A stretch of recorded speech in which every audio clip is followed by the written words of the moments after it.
Rebonsoir une deuxième fois, toutes mes excuses, cela fait partie des aléas du direct. Alors, comme je le disais tout à l'heure, nous allons revenir sur le discours emblématique, véritablement un discours panafricain du président Assimi Goïta, le discours qu'il a prononcé, n'est-ce pas, lors de l'inauguration du stade Babemba de Sikasso et le lancement de la construction de l'université de Sikasso. Et puis, ce que le Mali a subi, comment le Mali a pu se dresser, se relever, se redresser, faire face à ces défis énormes.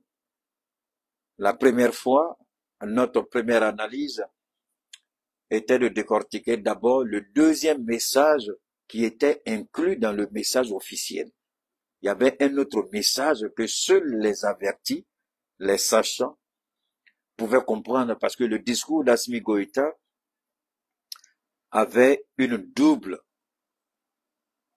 consonance, un double objectif, une double vision. Donc ce message-là comportait un autre message. Ce que l'oreille a entendu, c'est le premier message. Ce que l'esprit a perçu, c'est le deuxième message d'Assimi Goïta. Alors nous sommes passés, la première fois, nous avons d'abord décortiqué ce que l'esprit devait comprendre dans le message dans son entièreté. Et aujourd'hui, nous allons décortiquer, parler de ce discours emblématique, véritablement panafricain. Alors, nous sommes sur YouTube aujourd'hui. On avait arrêté, on a relancé. Je suis sûr que beaucoup se disent, mais Keïta, pourquoi chaque fois il faut que tu mettes ton groupe en marche? Je vais vous expliquer aussi simplement. J'ai deux groupes qui travaillent séparément. Le plus puissant, lui, il travaille la nuit parce qu'il doit pouvoir supporter toutes les climatisations, avec les frigos, tout ce qu'il y a, avec les projecteurs. Enfin, ceux qui savent un peu où se trouve ma maison, vous voyez que tout le quartier, en tout cas ce qui concerne la zone dans laquelle je suis, tout le monde est servi. Hein? Aujourd'hui, comme ça, j'étais en train de, je sais pas, là, je crois que j'étais en train de faire quelque chose là. Et puis, il y a une idée qui est venue, mais Keïta, tu sais, si quelqu'un avait eu le courage, ou du moins c'est l'idée même de placer des lampadaires dans tout le secteur comme tu l'as fait, certainement il allait passer voir les voisins pour dire, bon, je vais placer des lampadaires, il va falloir me soutenir dans la facture d'électricité. Il dit, mais pourtant, c'est pas ce que tu as fait. Mais, ou tu fais ou tu ne fais pas. Donc, la nuit, les charges sont énormes. Donc, le deuxième groupe que j'ai acquis, il est plus puissant, lui, il travaille seulement la nuit. Le matin, je le décharge et puis je le mets sur le deuxième groupe, lui, c'est la journée. Voilà. Donc, ce qui fait que c'est pas facile, mais on gère avec, par la grâce de Dieu, puisqu'on le fait pour le pays. C'est pourquoi Dieu nous aide. Dieu nous aide énormément, parce que les gens, il y a quelques stations-service qui reconnaissent les fûts de 40 litres que j'envoie, parce que 2 fois 40, ça fait 80, plus un de 10, 90. Donc, multipliez par le minimum. Hein, le litre, vous connaissez, ça fait combien au Mali? Il faut multiplier, et puis tous les jours, vous calculez. Alors, 90 litres, hein, ça c'est la maison, c'est pas une entreprise. Merci à toi, Bachili. Sois le bienvenu, mon frère. Alors donc, c'est pourquoi je n'ai pas voulu mettre un coffret automatique. Parce que je dois changer de groupe. Donc, tu t'amuses avec ça, tu risques de créer un problème inutile à la maison. Voilà. C'est pourquoi quand on a des problèmes d'électricité, je suis obligé d'aller. Bon, c'est le jaune là qui prend maintenant. Ça, c'est jusqu'à demain matin. Parce que le courant ne viendra pas de sitôt. Donc, au réveil, vers les 9h, 10h, on l'éteint et puis on met l'autre en marche pour continuer jusqu'à ce que le courant revienne après. Voilà. C'est pourquoi je suis obligé de sortir moi-même pour mettre en chose. Voilà. Alors donc, on va reprendre notre direct là où on a laissé. Je voulais faire la précision pour que vous compreniez. Sinon, on peut dire, mais Keïta n'a pas besoin de ça, il faut que ça prenne automatiquement. Bon, ça pour vous dire que c'est pas, en réalité, c'est 3. Mais c'est 2 qui fonctionnent correctement. L'autre, lui, je l'ai laissé comme ça. Lui, il est là pour urgence. Voilà. Allez, on s'en va. Alors donc, à Sikasso, le président Assimi Goïta a fait un travail extraordinaire. Maintenant, nous allons décortiquer l'acte 2, Sikasso acte 2. Sikasso acte 1, c'était la réponse du président Assimi Goïta au mémorandum du M5RFP. Et dans son discours, il a pris le temps d'expliquer aux Maliens établis au Mali comme les Maliens établis à l'extérieur. Le travail que je fais avec l'équipe, c'est le mandat de la souveraineté que vous m'avez donné. Et c'est en fonction de ce que vous-même vous avez présenté comme priorité. Vous avez vous-même, vous, peuple malien, vous avez fait des recommandations. Et c'est sur la base de ces recommandations que je suis en train de gouverner le Mali au nom du peuple malien. On a vu des égarés qui disent ce qu'on fait à l'entourage du Premier ministre, on ne le fait pas au Burkina et au Niger. D'abord, vous comparez ce qui n'est pas comparable. Souvent, quand tu parles, on a ce langage-là un peu idiot, on dit, mais Ibrahim dit grand frère, faut plus dire ça. Ibrahim Traoré dit grand frère, faut plus dire ça. Parce qu'on dit souvent, si tu n'es pas allé à l'école, tu es bête. Ibrahim dit, faut pas en dire ça. Mais alors, réfléchissons un peu. On dit, ce qu'on fait à l'entourage de Shugel, on ne le fait pas à l'entourage d'Apollinaire. D'abord, Apollinaire n'était pas un homme politique. Donc, vous comparez ce qui n'est pas comparable. Je vous ai dit, je suis désolé, mais apprenez encore. Vraiment, allez-y, vous cultivez encore. Apollinaire n'est pas un politicien. Apollinaire était comme un syndicaliste. Il se battait pour le bien-être des Burkinabés. Il avait une, je ne sais pas trop, mais Apollinaire, c'était pas ça. Donc, tu ne peux pas montrer une organisation politique d'Apollinaire qui aurait lutté aux côtés du capitaine pour amener le capitaine au pouvoir. Vous comparez bêtement les choses. Parce que là-bas, c'est Premier ministre. Premier ministre là-bas. Est-ce que vous savez comment Apollinaire est venu au pouvoir? Est-ce qu'on vous a dit qu'Apollinaire là, c'est un politicien? Est-ce qu'on vous a dit qu'Apollinaire là, on a demandé à son parti politique avant de le prendre? Ou à son mouvement politique avant de le prendre? Vous mélangez tout. Quand on va parler, vous avez dit Keïta se montre, Keïta se vante. Maintenant, Lamine Zen, il n'a pas de parti politique. Il n'appartient à aucun parti politique. Il était chargé de, c'était un fonctionnaire international. Il était quelque part. Et là où il était là, il est mieux payé que le Premier ministre au Niger.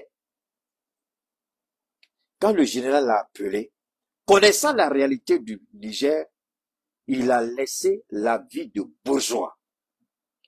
Merci beaucoup. La vie de, je sais pas, Lamine Zen. Allez-y prendre le parcours de Lamine Zen. Lamine Zen n'a jamais été ministre de sa vie. Il n'a jamais servi un gouvernement. Mais vous, quand vous parlez, vous oubliez trop vite. Vous êtes souvent amnésique. Lamine Zen était quelque part, j'oublie le nom du pays là. On allait le chercher pour venir. Fonctionnaire international de son état, où il était. Alors, vous venez, vous mélangez tout. Vous mélangez Apollinaire, vous mélangez Lamine Zen, alors que vous ne connaissez même pas leur cursus. Vous ne connaissez même pas leur parcours. À ce qu'on fait ici, on ne fait pas là-bas. Mais ce que vous dites ici, là, est-ce qu'ils disent là-bas? De toute façon, vous insultez votre président là. Est-ce que vous avez vu quelqu'un autour d'Apollinaire qui a insulté Ibrahim? Vous avez quelqu'un autour de Lamine qui a insulté Gérard Tchani? Arrêtez de dire des bêtises. Moi, Djoula, là, je comprends pas trop, donc je vais pas me fatiguer dedans. Hein? Merci beaucoup. Moi, j'ai pas, on n'a qu'à laisser ça comme ça. Alors, donc, Assimi Goïta, contrairement, on dit qu'il a trahi le peuple. Mais merci beaucoup les gars, le chat, merci infiniment. Il était fonctionnaire international au chat. Merci infiniment les gars pour l'info. Mais le déplacement d'Assimi Goïta à Sikasso, de là où son hélicoptère l'a déposé, jusqu'au stade Babemba, il a pris, oui, à l'époque, non, on parle de Ménan là même là. Tandiam, non, on ne pas de Ménan, Bazoum et Youssoufou là. Est-ce qu'il était dans leur gouvernement? Et est-ce qu'il était dans le gouvernement de Bazoum? Est-ce qu'il était dans le gouvernement de Youssoufou? C'est la question que je pose.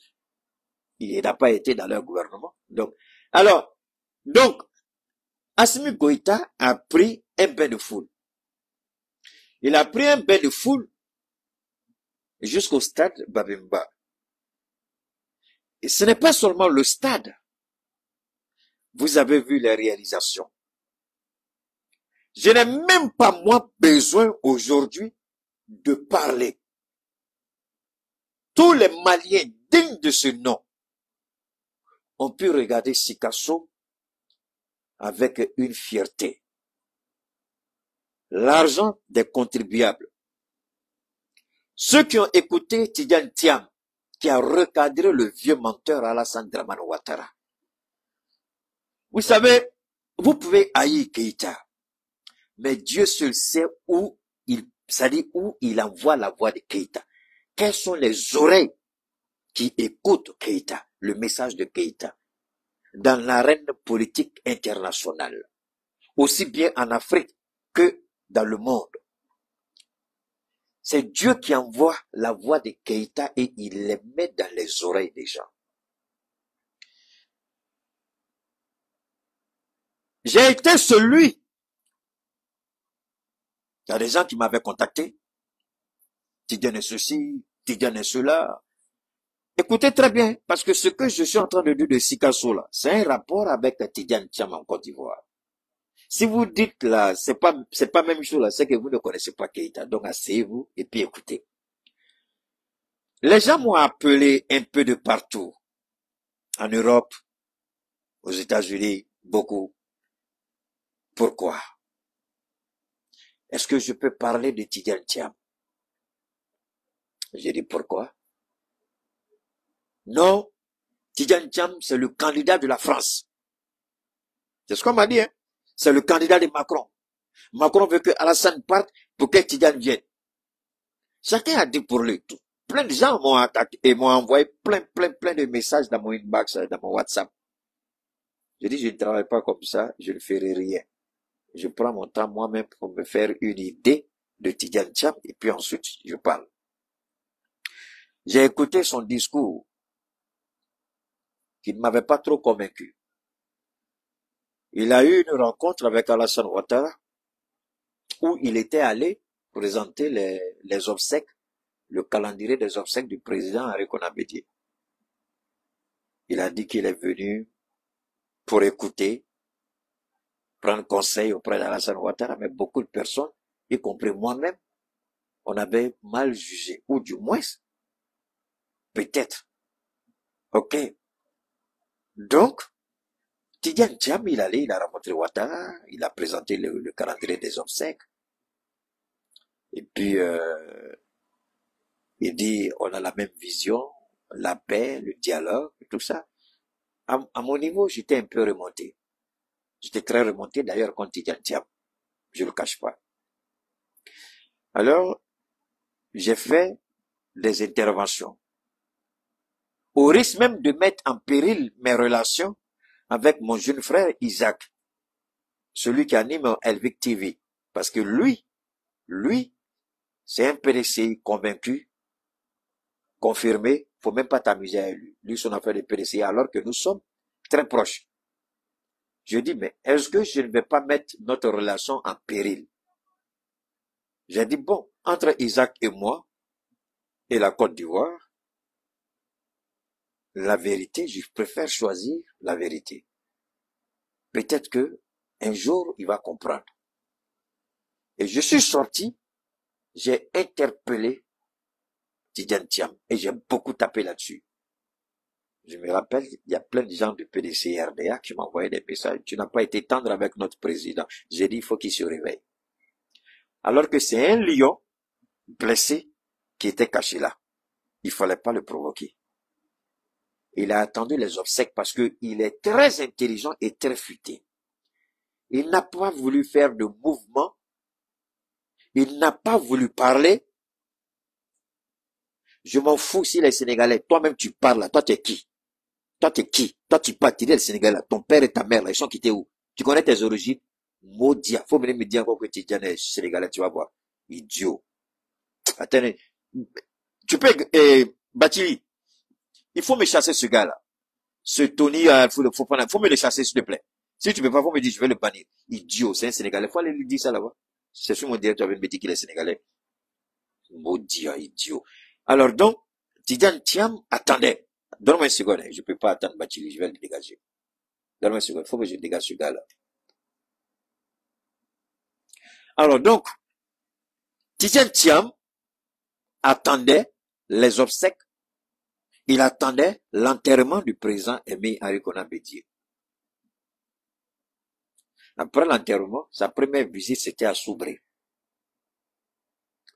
Il a dit quelque chose que je ne croyais pas qu'un président du PDCI pouvait dire. Il dit Alassane Ouattara était menteur. Mais comme c'est un politicien et il est bien élevé, il n'a pas dit Alassane Ouattara était menteur. Mais il dit c'est honteux de dire certaines choses qui ne sont pas vraies. Mais alors, Sikasso se trouve à la porte de la Côte d'Ivoire. Il appartient au président Assimi Goïta de présenter un visage de notre Sikasso. Parce qu'il y a beaucoup d'Ivoiriens qui viennent à Sikasso, qui font des achats, qui font des trucs et puis ils repartent. Il faut qu'on présente un meilleur visage de notre pays. Donc, Tidiane Thiam, il a démontré et il a dit une chose. Nous n'avons pas la souveraineté économique. C'est pas moi qui l'ai dit, il a dit à Soubré. Tous les Ivoiriens ont entendu. Nous allons nous battre pour notre souveraineté économique. Ah! Qu'est-ce qu'Assimi Goïta a dit à Sikasso? Lui, il était à Soubré. Assimi était à Sikasso. C'est les mêmes S là. Sikasso, Soubré. Sikasso, Soubré. Sikasso, Soubré. Il dit, Assimi dit, on a fabriqué des faux billets.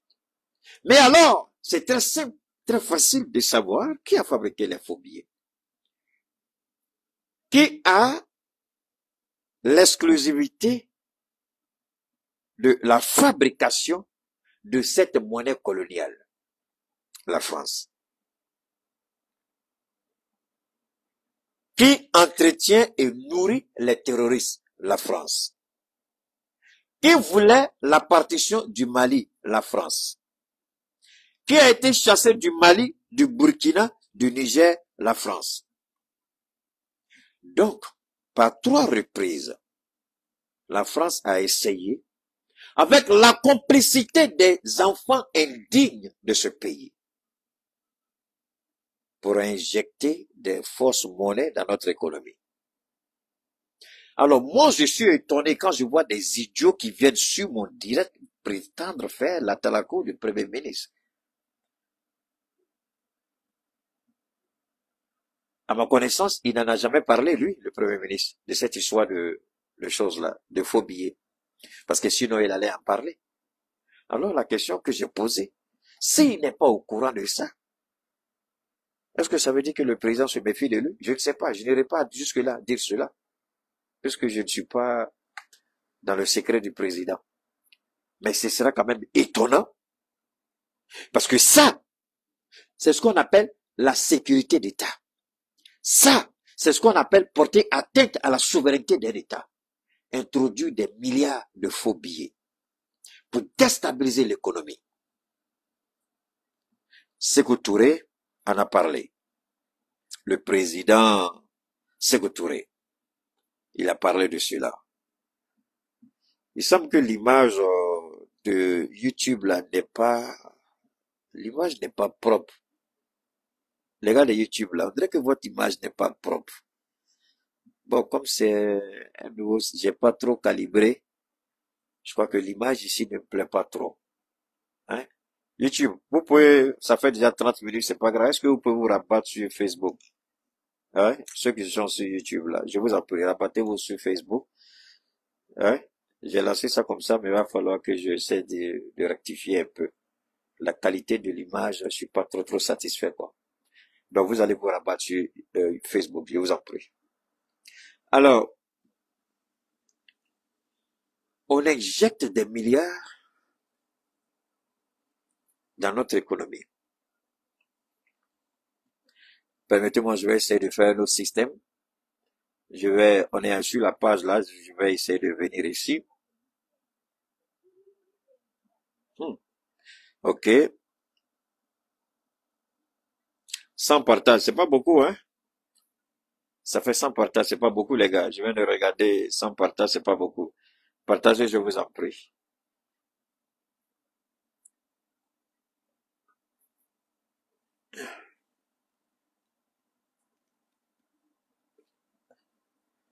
Alors, voilà. Alors donc,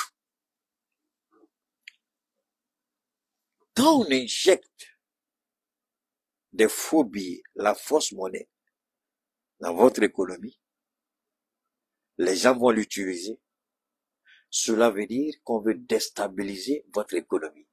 Et quand on déstabilise votre économie, c'est la sécurité d'État, c'est la sécurité intérieure, c'est la souveraineté qui est menacée.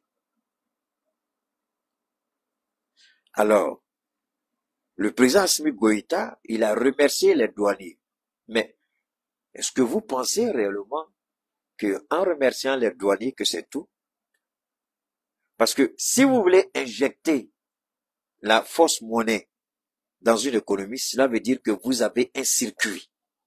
Cela veut dire que vous avez un circuit. Donne-moi une seconde ici. Il y a des idiots qui, je ne sais pas dans quelle école ils sont partis. Attendez. Si tu es garçon là, il faut écrire les bêtises là encore, je vais te bannir. Ta tête là, c'est caca qui est dedans. Alors, dans une classe, il y a une composition. Il y a un qui a 16 de moyenne, il y a un qui a 18 de moyenne, et puis il y a un qui a 0, il y a un qui a 3, il y a un qui a 5. Est-ce qu'ils ont compris le sujet de la même manière? Celui qui a 18, il a compris le sujet de la meilleure manière que celui qui a 0, 3 ou 5, c'est pas ça? Alors l'idiot qui est ici, là, qui parle de Tidja, c'est la même chose. Quand ton intelligence est tarée, pervers, égarée, il y a la pourriture dedans, tu veux comparer ça pour Keïta. Jusqu'à ta mort, tu ne pourras jamais être égal de Keïta. Parce que ce que je connais, tu ne pourras jamais connaître. Il faut une intelligence assez élevée pour comprendre le rapprochement avec Tidjane. Parce que tu es bidé, tu connais rien. Alors tu sors tes bêtises, je te bannis, il n'y a pas ta place ici. Idiot. Vous croyez que moi je suis là pour vous caresser dans le sens du poil? Tu sors tes bêtises, je te dégage. Alors, donc je continue. En injectant la fausse monnaie dans votre économie, on va vous déstabiliser forcément. Rappelez-vous, avant le débarquement des Portugais à Conakry, la France, on dit le chien ne change pas sa façon de s'asseoir. Ce que nous vivons aujourd'hui au sein de l'AES, la Guinée l'a vécu. La Guinée de feu Sékou Touré, qu'il repose en paix, l'a vécu. Les faux billets, le franc guinéen. On a tenté d'injecter les faux billets dans l'économie guinéenne. Et c'est le peuple qui s'est soulevé comme un seul homme pour combattre cela. On a encore, je répète, ils ont encore manipulé des enfants guinéens pour attaquer la Guinée. Et c'est la population. Alors, on revit l'histoire de la Guinée d'une certaine manière au Mali et au Burkina. Au Niger aussi. Dans l'AES, en un mot. Chaque fois que le Burkina entend quelque chose, surtout si c'est fondé, le peuple sort et devient le dernier rempart avant de toucher à Ibrahim. C'est ce que les Guinéens ont fait avec Sékou Touré jusqu'à ce qu'il meure. C'est la même chose que le peuple montre, témoigne à Assimi Goïta et au général Diané. On a essayé avec les terroristes. On a donné des informations aux terroristes. On a équipé les terroristes. On a armé les terroristes. On a renseigné les terroristes. Et on les a orientés vers nos populations, vers nos forces armées. Dieu merci. Aujourd'hui, l'armée malienne est à la hauteur de l'espérance du peuple malien. Nos forces de défense et de sécurité ont pleinement joué leur rôle et ont mis en déroute les terroristes, jusqu'au point où nous avons neutralisé l'un des cerveaux qui était recherché par les Américains. Je crois que c'était 3 milliards ou bien 30 milliards, je sais pas. C'était combien de millions de dollars? Combien de milliards ça fait en CFA? Nous, on l'a tué 5 francs. Je me rappelle le jour qu'on l'a liquidé, le monsieur, le lendemain, j'étais dans un supermarché, et puis les gens m'ont interpellé, puisqu'on me connaît. On dit, Assimi. Je dis, alors, je suis devenu Assimi. On dit, toi, Assimi, t'écoutes. On dit quoi? On arrive. Il dit, t'as dit à Assimi, on ne veut pas 5 francs des Américains. On préfère la souffrance. Dis au président, on ne veut pas 5 francs des Américains.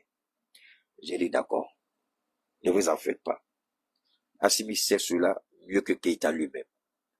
Et personne ne peut dire ici que les Américains ont donné 1 centime au Mali. Mais pourtant, nous avons neutralisé l'un des ennemis. Eux, ils nous détestent. Ils nous envient. Ils veulent nous détruire pour leurs propres intérêts. Mais nous, en défendant nos intérêts, on assure leur sécurité. Voilà comment il faut comprendre cette lutte dans le Sahel. Et malheureusement, les pervers égarés, ce PD de président Emmanuel Macron, ce vieillard ridicule, déconnecté du monde, Alassane Ouattara, 5 millions de dollars, il faut faire le calcul, ça fait combien de milliards? Alors, voilà la réalité. Voilà la réalité. Quand nous combattons les terroristes dans le Sahel, 3 milliards, ok, merci beaucoup les gars, 3 milliards, en ces temps de galère, on a dit bravo, mais on n'a pas voulu. Alors, quand j'entends des gens dire, Assimi s'est dévié de la trajectoire, alors que l'idiot qui a dit que Assimi fait sortir l'or du Mali à travers Fatmata, l'idiot là, je pensais qu'aux États-Unis, vous avez les informations. Pourquoi aux États-Unis, là-bas, on lui a pas dit que Assimi a pris. Assimi pouvait prendre les 3 milliards là, et puis s'asseoir dessus. Il y a l'ambassade des États-Unis au Mali ici. Il y a les services de la CIA qui sont là. Mais qui peut dire qu'on a pris 5 francs? C'est pourquoi quand vous mettez les faits ensemble, quand vous regardez et puis vous mettez les faits ensemble, ceux qui s'attaquent à Assimi Goïta, je vous en prie, priez pour eux que Dieu les délivre. Priez que Dieu ait pitié de leur âme. Parce qu'Assimi avait la possibilité de récupérer ces 3 milliards-là. Et là, vous savez, les Américains, si vous prenez leur argent,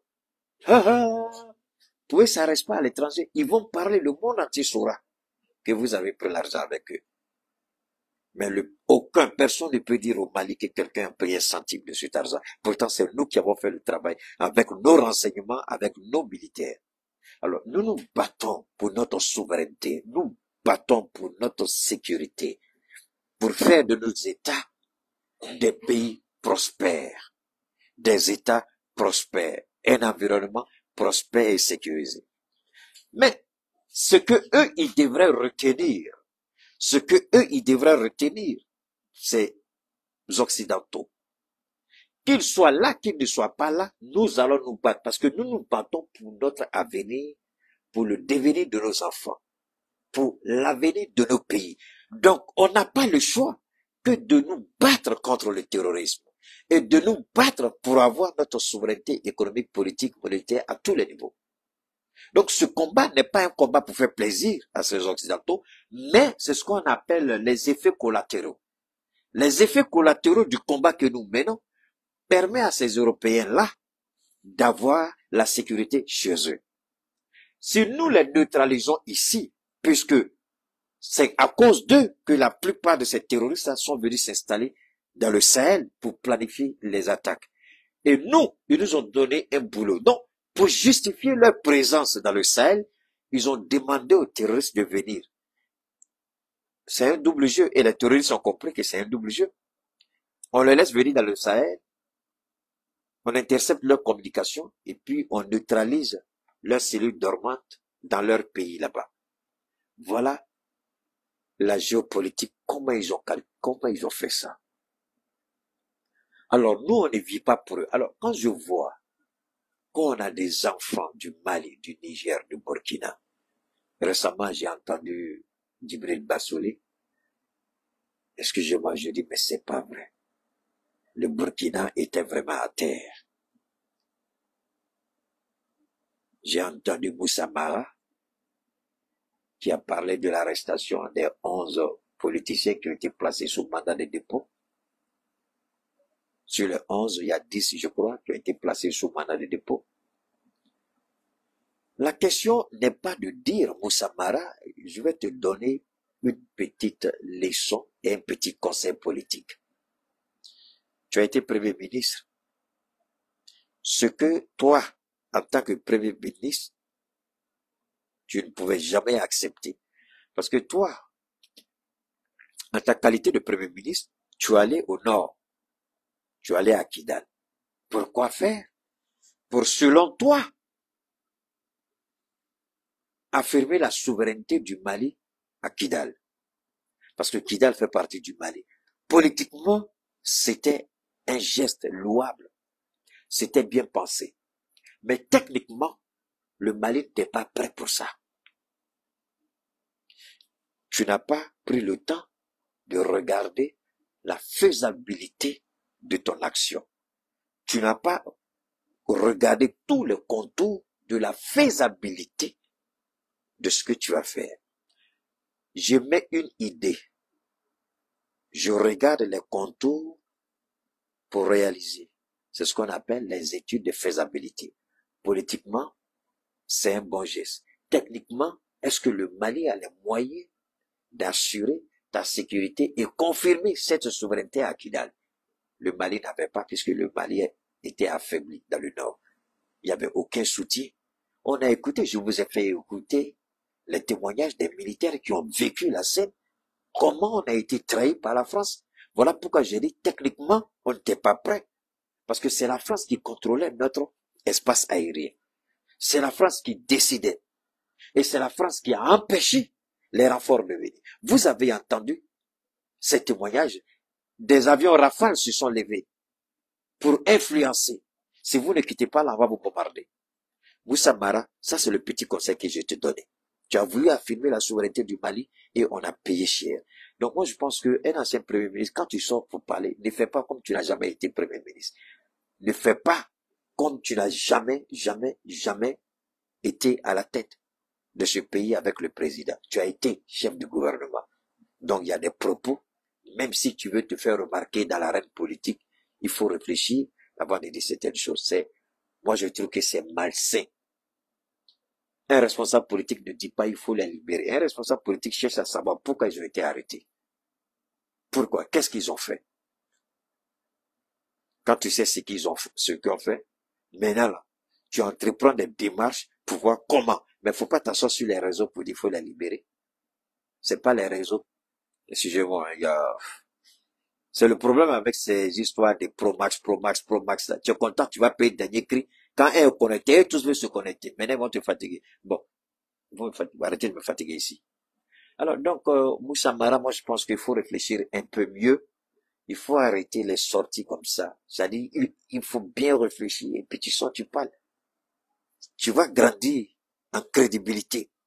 Parce que si tu prends l'habitude de parler, et puis ce que tu dis là, les Maliens ne considèrent pas, ça n'a aucune valeur pour les Maliens. Finalement, ils vont plus t'écouter. Le jour où tu auras besoin d'eux là, tiens, quand tu es d'accord. C'est ce qu'ils vont te dire. Donc, économisez souvent vos salives pour des causes plus justes. Ce jour-là, les Maliens vont vous écouter. Sinon, ce jour-là, les Maliens vont dire, tiens, C'est un conseil que je te donne, Moussa Mara. T'es pas plus âgé que moi, mais tu fais plus vieux, sinon je suis plus âgé que toi, si je me trompe pas. Voilà. Alors, tu fais plus vieux que moi, en apparence, mais en âge, je suis plus âgé que toi, Moussa Mara. Voilà. Alors donc, la réalité, nous avons rendu service à ces Américains-là. Mais ces mêmes Américains étaient dans le Sahel pour espionner. Et je commence à comprendre pourquoi ils avaient envoyé une société de sécurité dans le nord du Mali. Dja, ils voulaient traquer le gars là. Mais pourquoi vous n'avez pas voulu travailler le gouvernement d'Assimi Goïta? Parce que le Congrès américain dit, les États-Unis ne peuvent pas travailler avec un gouvernement qui n'est pas, selon leur expression, démocratiquement élu. Donc, ils envoient une société de mercenaires pour violer notre souveraineté territoriale à la recherche d'informations pour liquider un terroriste qui le recherche. Bon, Dieu a fait que ce sont les Maliens eux-mêmes, avec leur argent, avec leurs munitions, alors que vous, Amérique, vous avez refusé, vous avez bloqué notre avion pendant plus de 2 ans. Vous refusez qu'on nous donne des armes de pointe. Vous refusez qu'on nous donne des armes de haute technologie. Vous refusez qu'on nous donne des armes de 5e génération. Malgré tout, notre partenaire russe nous fournit en armes et équipements de façon adéquate et significative. C'est ce qui explique qu'on a pu neutraliser votre Hugo. Mais vous n'avez même pas eu la décence même de dire merci au Mali. Mais nous, on l'a fait pour nous, on l'a pas fait pour vous. Mais je voudrais que vous compreniez. Nous, quand on se bat dans le Sahel, de façon, on peut dire, les retombées, hein, vous bénéficiez des retombées. Parce que sinon, tu les terroristes, les mêmes terroristes, vous les recherchez. Alors, donc, quand vous écoutez Assimi Goïta, donc, je viens rapidement à Sikasso, il y a un travail extraordinaire qui a été fait. Moi, je vais être honnête avec vous, je ne savais même pas que Assimi avait investi tant à Sikasso.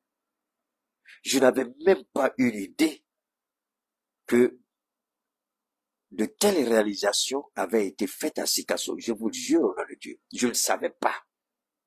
Merci depuis Angola. Merci à toi, Karim.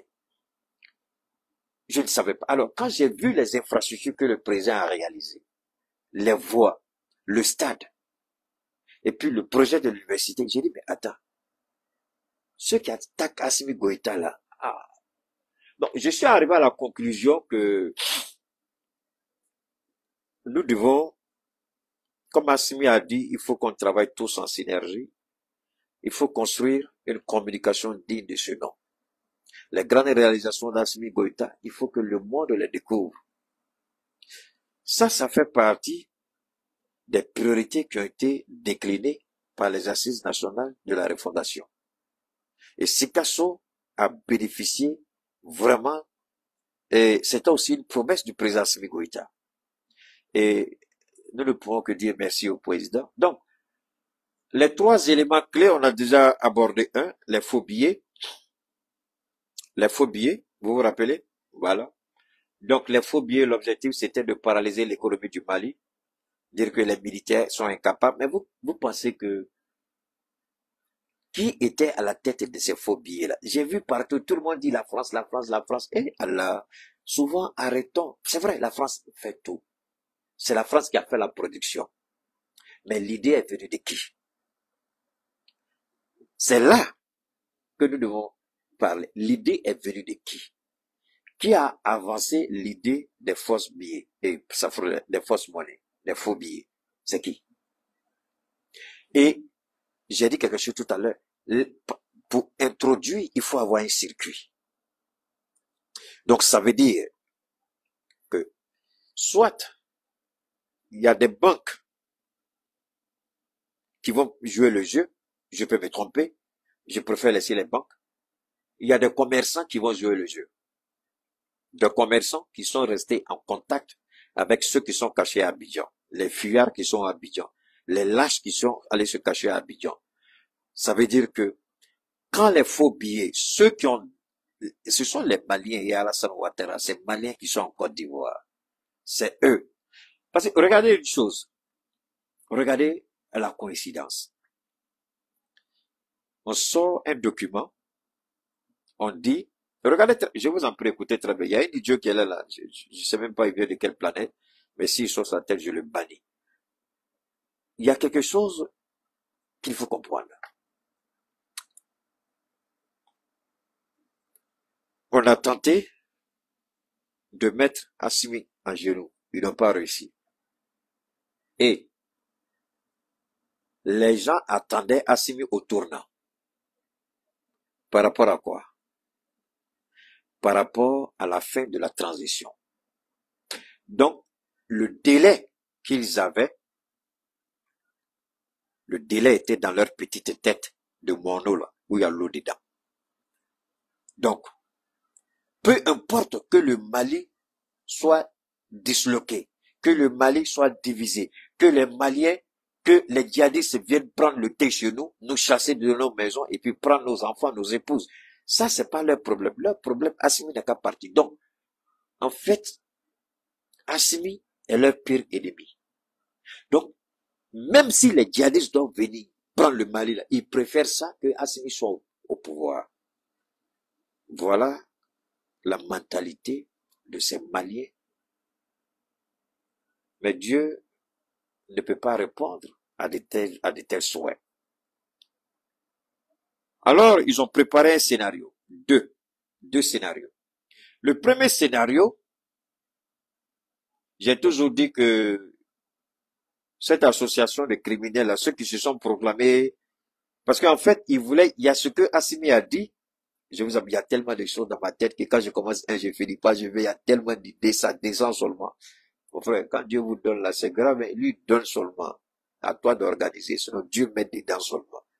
Alors, on va faire tout pour organiser, sinon, ça sera compliqué. Alors, écoutez ceci. On va créer un gouvernement et puis laisser les activistes faire le travail pour nous. Et je vous ai dit, c'est Dieu qui m'a établi. Et Dieu a fait de Keïta un don à l'AES. J'ai pas la popularité que vous pouvez connaître chez certaines personnes. Mais l'esprit alerte, l'esprit vif, la capacité de voir, d'anticiper, de comprendre. Mettez 1000, vous allez me prendre dedans. Donc, je répète, Dieu a fait de Keïta son don à l'AES. Comprenez bien ce que cela signifie. C'est pourquoi souvent je dis, je suis le baobab de Dieu planté au milieu de l'humanité. Comme quelqu'un aime le dire, l'incontournable. Ici, 2 projets. Laissons les réseaux sociaux parler du gouvernement fantôme qu'ils ont créé en Côte d'Ivoire. Et Assimi Goïta a parlé du terrorisme médiatique. Dieu merci, le président m'a rejoint dans ce combat. Dieu merci, l'AES m'a rejoint dans ce combat. Et Ibrahim allait plus loin. Ibrahim dit, nos télévisions au sein de l'AES n'ont aucune stratégie de riposte. Vous vous rappelez? Je vous ai dit, le jour que je vais au Burkina, je ne suis pas certain si Ibrahim va me laisser revenir à temps au Mali. Je serai surpris. Parce que, grand frère, tu parles trop. Il faut venir t'asseoir et puis tu vas parler. Il faut développer ce que tu veux là. Et puis on va faire ça à RTB. Même si tu dois rester momentanément à RTB, il faut rester là-bas. Parce qu'il faut qu'on applique ce que tu dis là. Parce que moi-même, IB, je vois dedans. C'est parce que IB a dit, on n'a pas de stratégie. Nos directeurs de nos télévisions, de nos radios nationales n'ont aucune stratégie. Aucune. Il n'y en a pas. C'est comme, ils sont déconnectés. Et ça, j'ai du mal à comprendre. Bon, ça c'est un autre débat. Alors, Assimi Goïta a parlé de terrorisme médiatique. On a commencé le terrorisme économique avec les faux billets, on n'a pas encore fini. Deuxième élément, terrorisme médiatique et puis le terrorisme armé. Donc, les 3 là, on va les développer dans le discours d'Assimi. Ce discours qui est adressé au monde.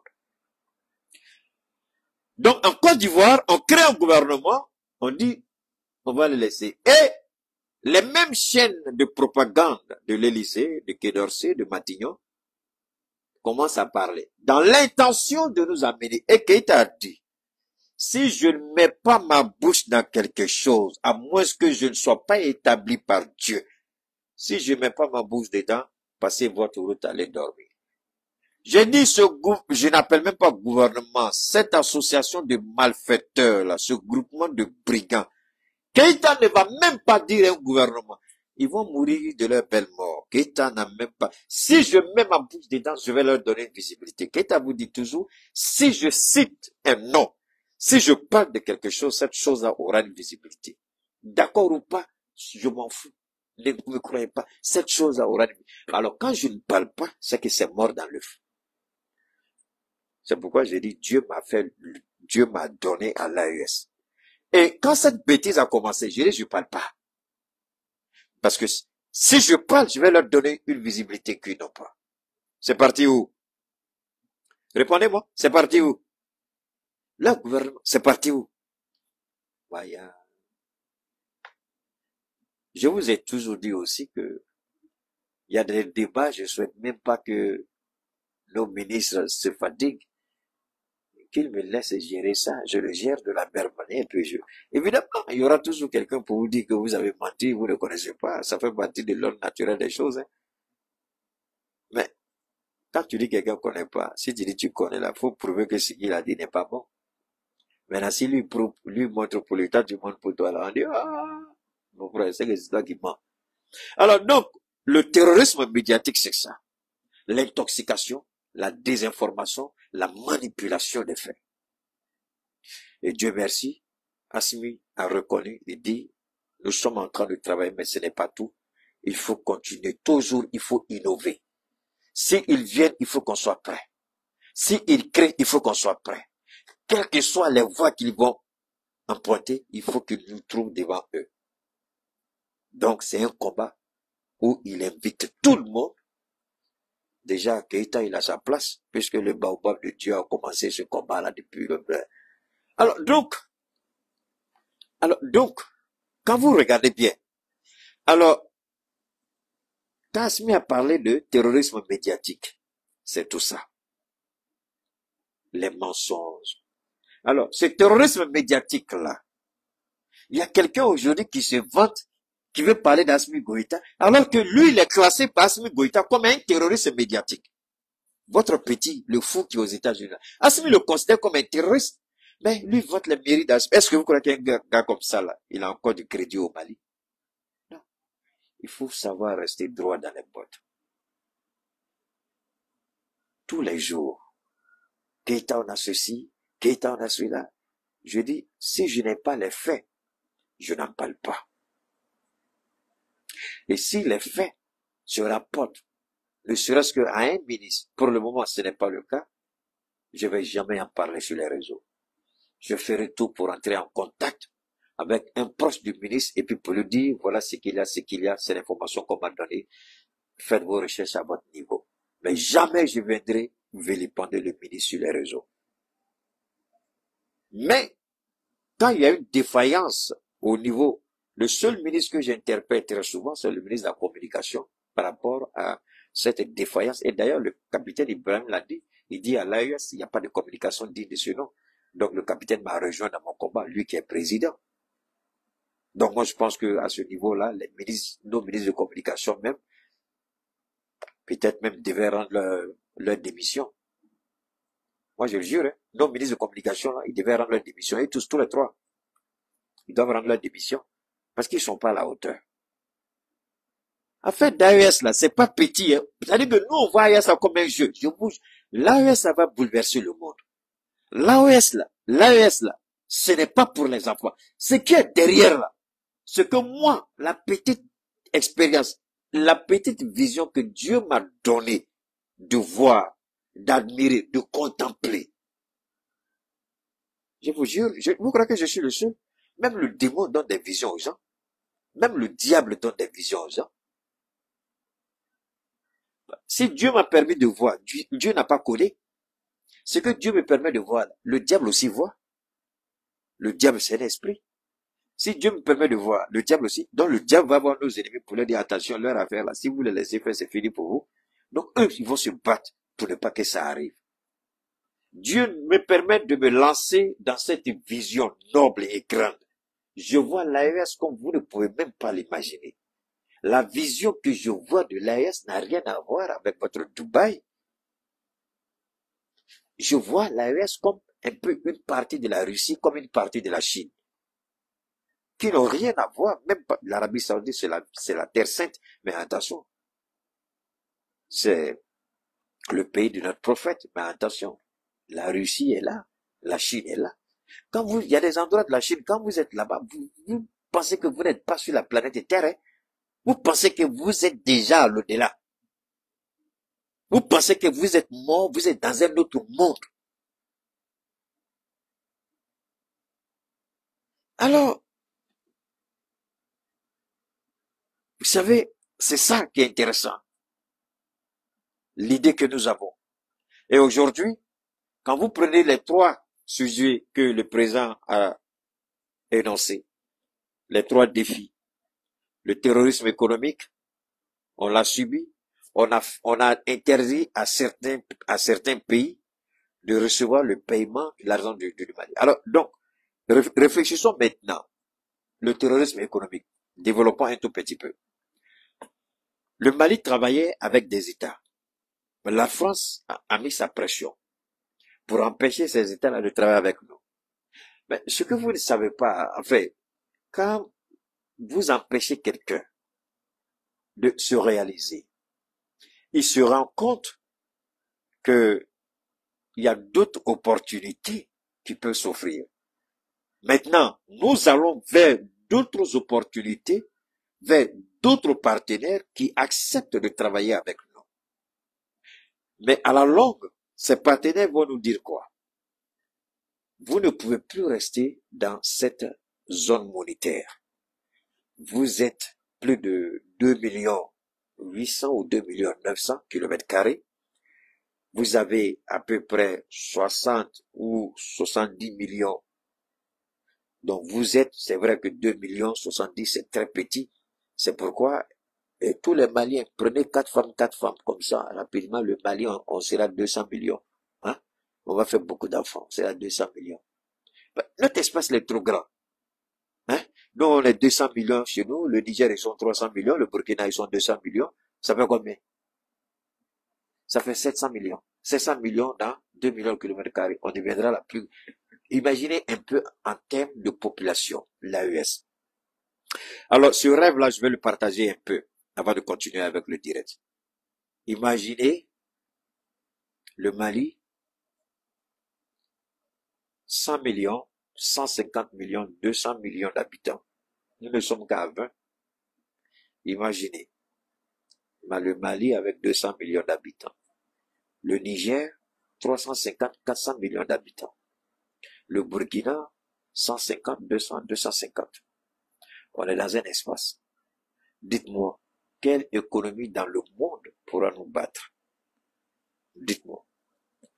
Quelle puissance ne viendrait pas s'agenouiller devant nous dans le Sahel? Puisque les 200 millions du Mali, les 300 millions du Niger, 500 millions, les 200 millions, 250 du Burkina, 700, 750 millions, on a suffisamment de ressources naturelles. On a l'espace cultivable. On aura des sources d'énergie. Alors, on va créer, on n'aura plus besoin. Mais nous-mêmes, nous allons construire nos automobiles chez nous, nos avions chez nous, nos bateaux chez nous, nos motos chez nous. Je prends un minimum de 500 millions dans l'AES.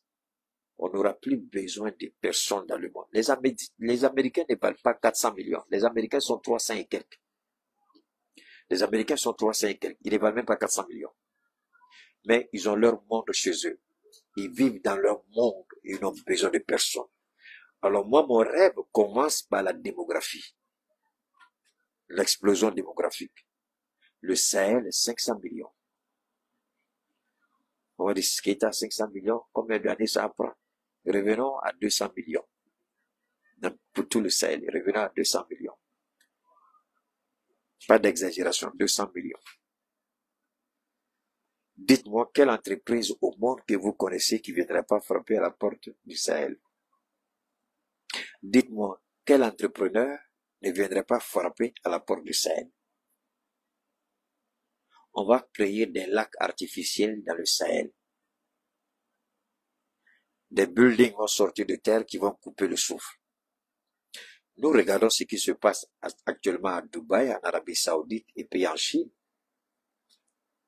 La construction le train à grande vitesse TGV entre la Mecque et puis Médine.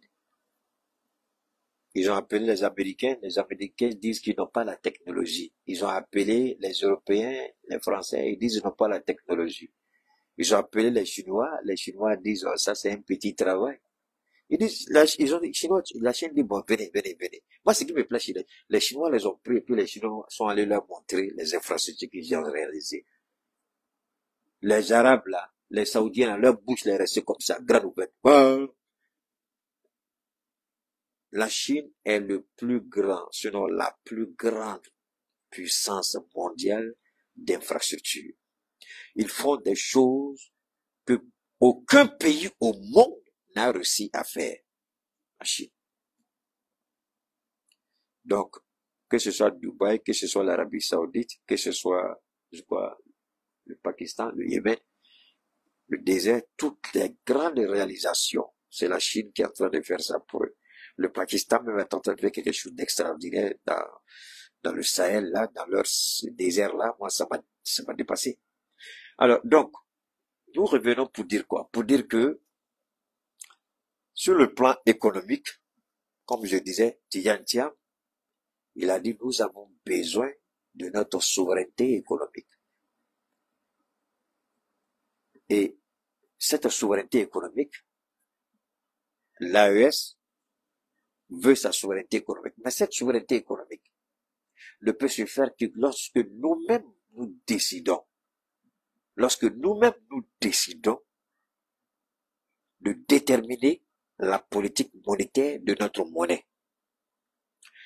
Et parce qu'une monnaie se mesure sur le marché par rapport aux risques, par rapport aux inflations, par rapport au taux d'échange, par rapport au coût d'autres monnaies, par rapport au coût des ressources naturelles qui sont vendues. Donc une monnaie, il y a plusieurs façons de mesurer la performance d'une monnaie sur le marché international. Mais il va falloir que vous-même, détenteurs de cette monnaie-là, vous ayez une économie forte. J'ai dit ça une fois, je le répète aujourd'hui. La seule garantie pour une économie forte, c'est une armée puissante. Regardez l'Arabie Saoudite avec l'immensité des richesses que l'Arabie Saoudite a. Vous croyez que l'économie saoudienne est une économie forte? Pas du tout. Vous croyez que Dubaï, c'est une économie forte? Pas du tout. L'Arabie Saoudite, ça tient un peu parce que sa sécurité, enfin, jusqu'à une date récente, était assurée par les États-Unis. Ce qui n'est plus le cas. Donc, quand c'est eux qui assurent votre sécurité, c'est pourquoi la France, il sera difficile pour la France de quitter certains pays de la zone franc. Parce que l'armée française est là pour garantir la monnaie, ce qu'on ne nous a jamais dit. Parce qu'on dit, pourquoi l'armée française est chez nous? Pourquoi l'armée française est chez nous? Et les gens n'ont jamais fait la relation entre l'armée française et la monnaie CFA. L'armée française est là pour veiller, pour garantir, pour protéger les intérêts de la France. Est-ce que vous avez compris? Keïta a dit quelque chose ici, là? Bon. Est-ce que vous avez compris ce que j'ai dit?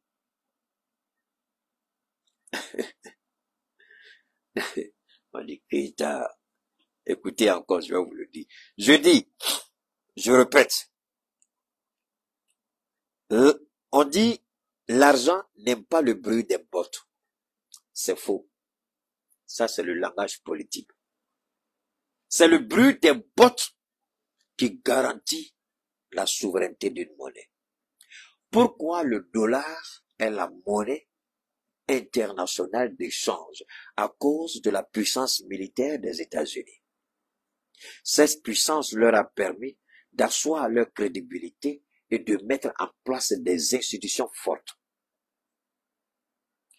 Alors, nous, c'est ce que le Premier ministre Apollinaire a dit, c'est ce que le capitaine a dit, c'est ce que Assimi a dit à Sikasso. Nous devons avoir notre monnaie forte. Mais comment avoir cette monnaie forte si nous n'avons pas une armée forte, une armée puissante? Regardez tous les pays dont les monnaies. Pourquoi la livre sterling, après le dollar, est l'une des monnaies les plus fortes à cause de son armée? La Grande-Bretagne. L'Australie à cause de son armée. Le Canada à cause de son armée. L'Allemagne à cause de son armée. Alors, regardez quelque chose. À peine la petite crise qui a secoué l'Europe, regardez comment leurs monnaies ont chuté. Regardez comment leurs économies sont en berne. Mais par contre, quand vous regardez la France n'est pas prête à laisser tomber. Pourquoi? L'armée française n'est pas chez nous. Je vous donne un exemple. L'armée française n'est pas chez nous pour nous protéger, mais pour protéger les intérêts de la France. Chaque fois, vous voyez des notes diplomatiques. Attention, tel pays, tel moment, faites attention, pas attention. Vous voyez, ils envoient des SMS à leurs ressortissants dans nos pays de faire attention. Pourtant, leur armée est là. Alors, le cas le plus simple, c'est Laurent Gbagbo. Laurent Gbagbo a dit que la Côte d'Ivoire a été attaquée et a demandé le soutien aérien de la France. La France a refusé au motif que c'est une crise anti-ivoirienne. La France n'a jamais voulu s'impliquer, alors qu'il y a un accord de défense entre la Côte d'Ivoire et la France. Alors pourquoi la France ne l'a pas fait? Pour la simple bonne raison que c'est pas le combat de la France et que les intérêts de la France n'étaient pas menacés. Parce que si les intérêts de la France étaient menacés à ce moment précis, la France allait intervenir à la demande de Laurent Gbagbo. Mais pourquoi la France n'est pas intervenue à la demande de Laurent Gbagbo? Parce qu'aucun intérêt français à cette époque-là n'était menacé. Au contraire, Gbagbo Laurent était une menace pour l'intérêt français, puisqu'il était révolutionnaire et panafricain. Vous comprenez pourquoi ils n'ont jamais voulu, malgré l'accord de défense? Laurent Gbagbo va dire, mon frère Keïta, ah bon? Donc tu savais ça aussi? Ah, président aussi, je suis ton élève, non? Si tu es élève de Gbagbo Laurent, tu es l'élève de Sékou Touré, tu es élève de Thomas, tu es élève de Oufoué, tu as appris un peu partout, forcément.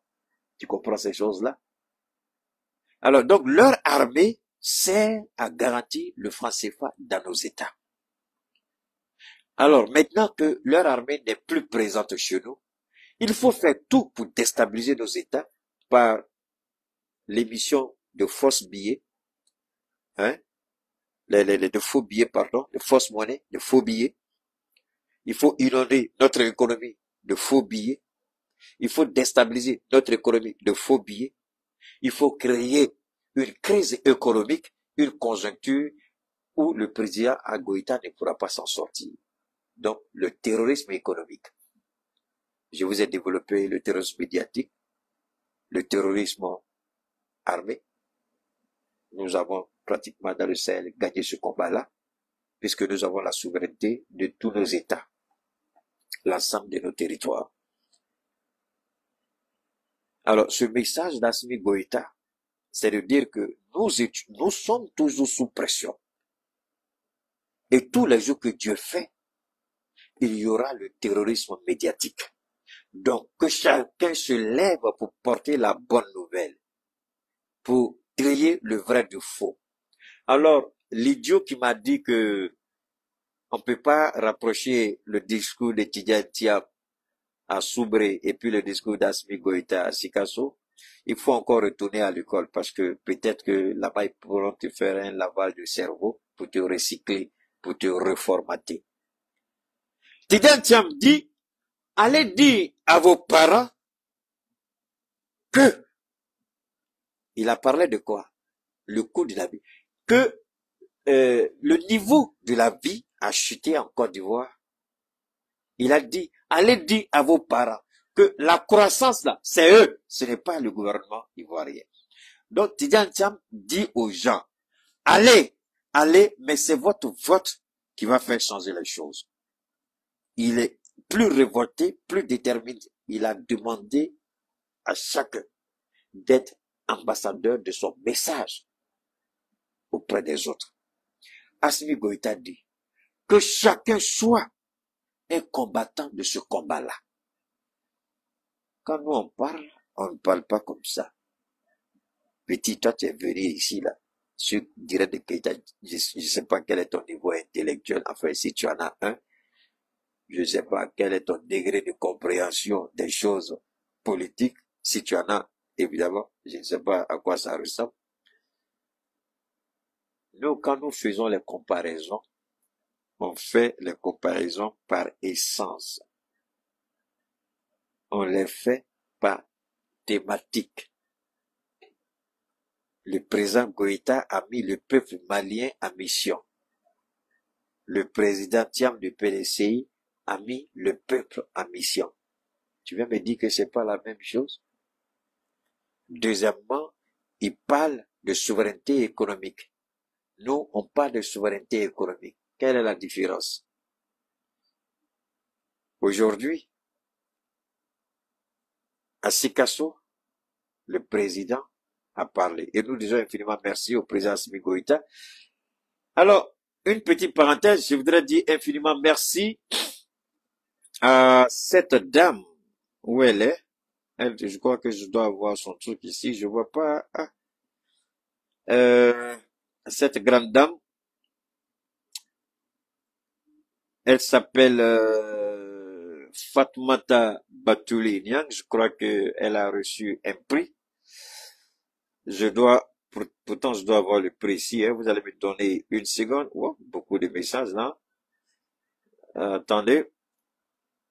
Je vais rapidement remonter. Je vais vous lire quelque chose de très intéressant. Voilà. Je vois que, on dit, voilà. La présidente Fatmata Batouli Niang, lauréate du Grand Prix international Padel 2024 pour les œuvres philanthropiques. La grande cérémonie de distinction aura lieu au Maroc, n'est-ce pas, à l'hôtel Sofitel Casablanca le 12 juillet 2024. Alors, c'est cette femme-là qu'on a vilipendée, qu'on a insultée, qu'on a tenté d'humilier, qu'on a tenté de rabaisser. Voilà qui vient de remporter un prix philanthropique par rapport à ses œuvres sociales. Merci au mouvement, merci à Fatmata Batouli, que Dieu t'accompagne dans tout ce que tu fais. Alors, maintenant, il y a un communiqué du Faso que je vais vous lire et puis vous allez voir, c'est important pour nous. Le communiqué du Faso dit ceci. Coopération Burkina Faso, République du Mali, présidence du Faso. Le président Assimi Goïta à Ouagadougou pour une visite d'amitié et de travail. Voilà. Le président de la République du Mali, ouais, au Burkina, regardez bien, ils n'ont jamais dit le président de la transition. C'est ça que vous entendez. Ou bien vous n'avez pas lu ça. Ça, c'est présidence du Faso. Moi, je peux pas me permettre de transformer. Je lis tel que écrit. Si vous qui avez lu là, si c'est pas comme ça, dites Keïta, tu n'as pas lu. C'est pas vrai. Le président Assimi Goïta, on n'a pas dit le président de la transition du Mali. Le Burkina rend un hommage au Mali, au peuple malien, au président Assimi Goïta. Moi, j'ai toujours dit, il a l'entièreté du pouvoir. Quelle est cette histoire du président de la transition? Bon. Très souvent aussi, c'est le chef du gouvernement lui-même qui est là, président de la transition, président de la transition. On dirait que lui-même là, si il dit président de la République, ça lui fait quelque chose. Bon, moi, je comprends pas trop. Bon, chacun a son petit bagage. Moi, en tout cas, je dis pas président de la transition. Vous avez compris. Le Burkina me rejoint. Donc, le président Assimi Goïta sera à Ouagadougou le 25. Donc, le président de la République, le colonel Assimi Goïta va séjourner ce mardi 25 à Ouagadougou dans le cadre d'une visite de travail et d'amitié. C'est la première visite du président Goïta au Burkina Faso. Au cours de son séjour, les deux chefs d'État vont revisiter l'excellente relation de coopération qui existe entre la République du Mali et le Burkina Faso. Le chef de l'État malien, tu vois, dans leur communiqué, il n'y a même pas transition dedans. Mais demain, vous allez entendre le Premier ministre, le président de la transition, le président de la transition. Bon. Nous, on regarde, on rit. Alors, le chef de l'État malien, le président du capitaine, Ibrahim, échangeront notamment sur les défis de la lutte contre le terrorisme et ceux liés au développement socio-économique et à la quête de souveraineté totale de leurs pays respectifs. Le Burkina Faso, le Mali, le Niger, confrontés aux attaques terroristes, ont décidé dans le cadre de l'Alliance des États du Sahel de prendre leur destin en main en mutualisant leurs efforts et leurs énergies pour libérer leur territoire des forces du mal. Alors, donc, cette rencontre des deux chefs d'État des pays membres de la sera également une occasion de renforcement de l'Alliance pour le bonheur des peuples burkinabés, maliens et nigériens. Je suis sûr que après la visite du président Assimi Goïta au Burkina Faso, ce sera la visite du président Assimi Goïta au Niger. Pourquoi pas? Parce que le Niger est déjà venu, le président Tiani est venu, le général était au Mali, il était au Burkina. Le capitaine est venu au Mali. Alors, donc, il appartient maintenant au capitaine d'aller au Niger et à Assimi d'aller au Niger. Mais comme Assimi n'a visité ni le Niger ni le Burkina, il est bien séant que le président Assimi Goïta commence par le Burkina Faso et ensuite il va voir son aîné, le général Abdraman Tiani. Alors, nous ne pouvons que être heureux d'une telle initiative et dire infiniment merci parce que c'est ce que les peuples sont déjà, comme l'a dit le Premier ministre Apollinaire, les peuples sont déjà fédérés. Et nous, peuple du Liptako Gourma, peuple de la Confédération de l'AES, nous on est pressés. Nous-mêmes on s'est dit que nos présidents traînent un peu. Mais on peut pas aller plus vite que, comment on appelle, on peut pas aller plus vite que nos présidents. On dit celui qui va loin, ménage sa monture. Alors, nos présidents, c'est vrai, ils veulent pas faire les choses dans, comme vous dites, dans l'émotion. Parce que si vous agissez dans l'émotion, vous serez obligé, tôt ou tard, d'être confronté à des défis beaucoup plus compliqués dans l'avenir. Donc, prendre le temps pour construire une alliance, une confédération solide, c'est intéressant. C'est intéressant et nous, c'est vrai qu'on est impatient, mais moi personnellement, je comprends et je souhaite que nos dirigeants prennent le temps de mettre en place cette confédération. Et même si demain on est confronté à des difficultés, à des défis, on pourra les gérer et puis s'en sortir. C'est pourquoi le Premier ministre Lamine Zen a invité la CEDEAO à rejoindre l'AES, parce que l'AES, c'est véritablement la souveraineté par excellence. Personne ne viendra nous dire ce qu'il faut faire. Aucun président ne prendra instruction d'un autre président assis chez lui dans son pays pénal et puis donner des ordres pour nuire aux intérêts des peuples. Dans l'AES, ça ne se fera jamais. Voilà pourquoi Lamine a dit à la CEDEAO de venir prendre leçon au sein de l'AES. Et vous avez tous compris, je crois que le dernier voyage du président sénégalais n'a pas été un voyage de vraiment ce dont il espérait. Parce que si je m'en tiens à ce que on a entendu, beaucoup de gens sont sortis pour critiquer ce qui s'est passé en France. Bon, moi, personnellement, je ne me suis pas intéressé, je n'ai pas cherché à savoir, parce que moi, quand quelque chose ne me dit absolument rien, je m'en fous éperdument. Je ne vais même pas chercher à savoir.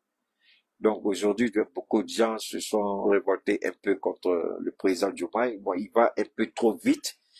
Bon, il est en train de remettre en cause le combat panafricain du PASTEF.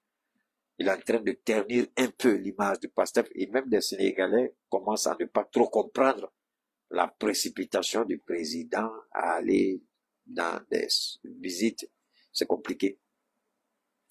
Alors, ce qu'il faut retenir, l'AES avance, l'AES s'assume, l'AES, ce n'est pas seulement une alliance militaire entre des militaires au pouvoir, mais mieux, c'est l'aspiration profonde des peuples. C'est un espace géoéconomique, géostratégique. Évidemment, l'économie, pour avoir une économie forte, je le dis toujours, il faut avoir une énergie bon marché. Si vous n'avez pas une énergie bon marché, il vous sera difficile d'avoir un tissu industriel économique assez solide. Parce que si je disais comme ça à un industriel la dernière fois, je lui ai dit, laissez Assimi Goïta travailler à son rythme. C'est dans votre intérêt. Parce qu'aujourd'hui où nous sommes, vous dépensez des centaines et des centaines de millions pour payer votre facture de courant. Pourquoi? Parce que l'énergie coûte cher. Pourquoi? Parce qu'on est obligé d'acheter. Alors, celui qui achète avec quelqu'un et puis vient te vendre, tu crois qu'il va te donner cadeau? Lui va mettre son bassou dessus pour te revendre. C'est comme un grossiste. Il vient, il donne à un distributeur. Le distributeur va mettre pour lui dessus. Et dit donc, maintenant, si l'énergie c'est pour nous-mêmes, nous avons une énergie bon marché telle que l'énergie solaire et puis nucléaire qui est surtout la meilleure énergie actuellement abordable, moins chère, l'énergie nucléaire. Je dis mais toi ton produit tout de suite là, tu seras compétitif dans n'importe quel pays au monde. Ton produit sera de qualité parce que ton énergie. Bon, ils nous ont attaqué, c'est pas grave. Je termine rapidement en disant ceci parce que l'énergie tu l'achètes moins cher. Quand tu achètes l'énergie moins chère, ta production elle coûte pas cher. Quand tu achètes une énergie moins chère, toi tu vends moins cher. C'est ce qui explique l'essor économique de l'Allemagne. C'est ce qui explique cette croissance en Europe parce qu'ils ont toujours eu une énergie moins chère. Donc le développement de l'Europe a été basé sur une énergie bon marché, mais elle venait d'où? Elle venait de la Russie. C'est la Russie qui leur vendait cette énergie moins chère. Et aujourd'hui, ceux qui vivent en Europe, je vous en prie, si vous avez des parents, des amis, il faut les appeler. Posez-leur la question. Comment ils s'en sortent? Il faut vous expliquer. Alors, c'est ce que je disais et il a très bien compris. Je dis, bon, si on n'a pas une énergie moins chère, tu vas continuer à vendre à un prix beaucoup élevé et quand d'autres produits vont venir, ces produits-là seront beaucoup plus compétitifs malgré qu'ils viennent d'ailleurs. Parce que là-bas, les coûts de fabrication, coûts de vente, c'est relativement moins cher que pour toi parce que toi, tu appliques ton énergie, l'énergie que tu payes là, tu appliques sur le produit. Donc quand vous allez au marché, vous achetez les produits manufacturés là. Il y a tout dessus, il y a la main-d'œuvre, il y a l'emballage, il y a l'énergie, il y a la matière première, il y a tout dedans. Donc la petite boîte que vous achetez à 100 francs, dites-vous que tout est calculé dessus, tout est dedans, les TVA, toutes sortes de taxes, tout est dedans. Mais si vous avez une énergie beaucoup moins chère, il n'y a plus de problème, ça marche, ça baigne. Donc c'est pourquoi nous devons continuer à soutenir nos responsables. Et personnellement, le discours d'Assimi Goïta à Sikasso, c'est un discours révélateur. Il a parlé de beaucoup de choses, il a beaucoup développé. Chacun peut faire son analyse selon sa sensibilité. On peut pas tous dire la même chose, mais ce qui est fondamental, c'est que à Sikasso, le président Assimi Goïta, il a été convaincant, il a été à la hauteur de l'espérance et surtout, les actes étaient là pour prouver que chaque promesse faite a été réalisée à Sikasso.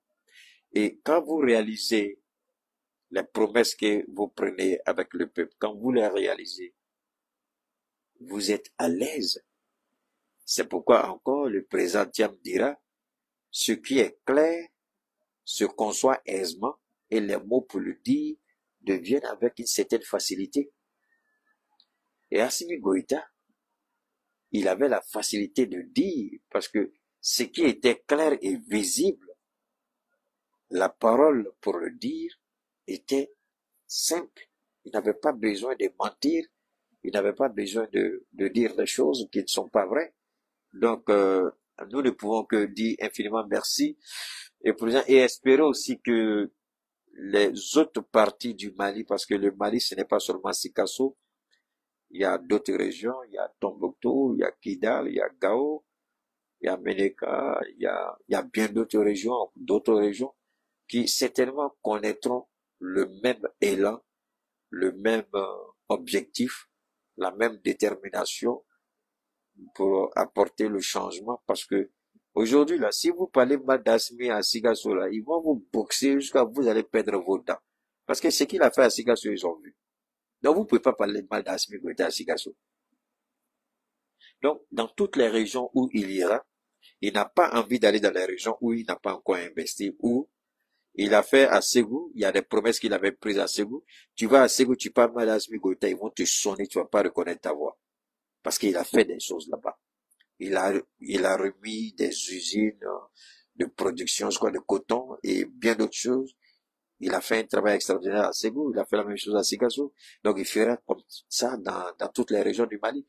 Alors, si vous pensez que vous êtes garçon là, vous insultez Asmi, allez dans ce coin-là et puis insultez Asmi Goïta. Vous n'allez pas savoir comment vous allez revenir à Bamako.